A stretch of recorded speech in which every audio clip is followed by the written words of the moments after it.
Chief defence staff CDS general Bipin Rawat का बुधवार को प्लेन क्रैश में निधन हो गया।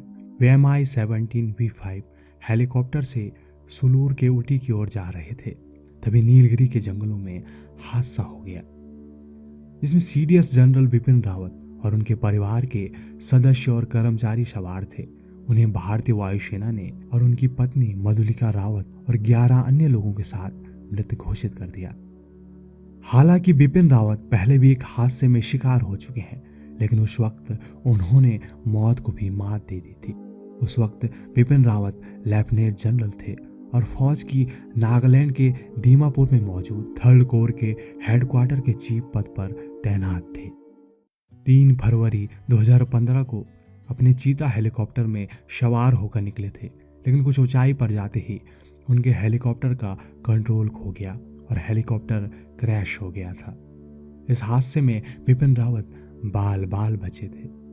हालांकि उन्हें मामूली चोट आई थी। उस वक्त सेना ने अपने बयान में कहा था, हेलीकॉप्टर जमीन से कुछ मीटर की ऊंचाई तक पहुंचा था।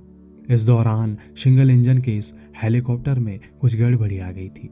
इसके बाद दोनों पायलटों का हेलीकॉप्टर से नियंत्रण छूट गया, लेकिन क्रैश में किसी की भी जान जाने की खबर नहीं आई। इस हादसे के दौरान बिपिन रावत ने कहा था, मैं एक पहाड़ी आदमी हूं, ऐसे छोटे हादसे से मैं नहीं मरूंगा।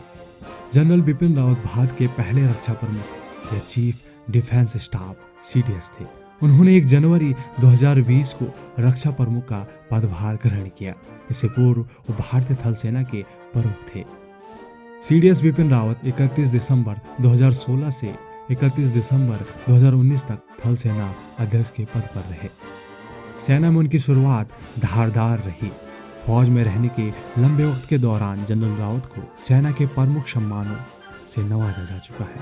जनरल रावत पहली बार मिजोरम में 16 दिसंबर 1978 को 11वीं गोरखा राइफल की 5वीं बटालियन में कमीशन के पद पर शामिल हुए थे।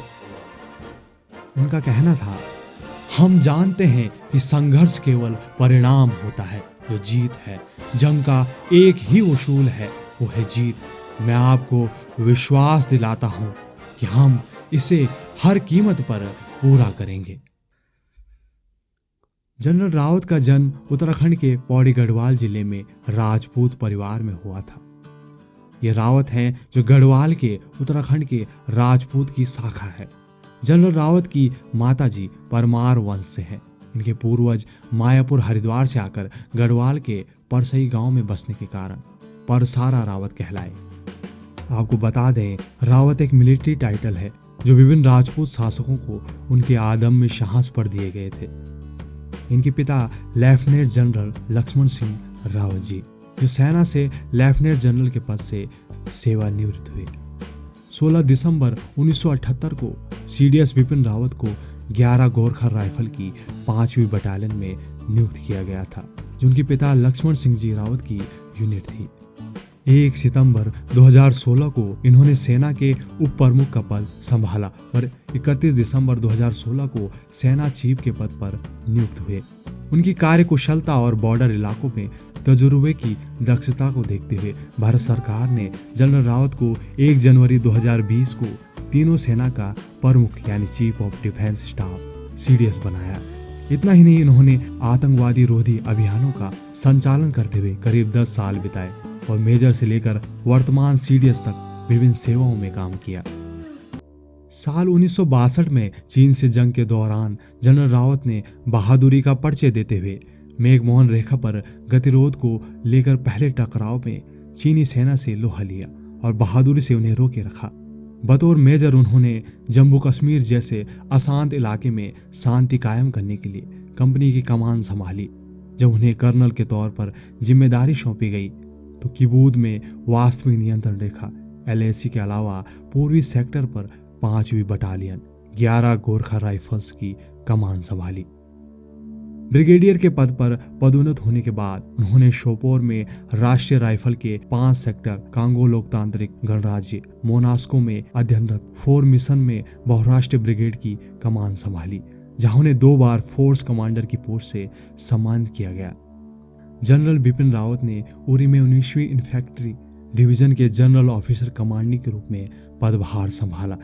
जब उन्हें मेजर जनरल के पद पर पदोन्नत किया गया, एक लेफ्टिनेंट जनरल के रूप में उन्होंने पुणे में दक्षिणी सेना को संभालने से पहले दीमापुर में मुख्यालय वाणी 3rd कोर की कमान संभाली।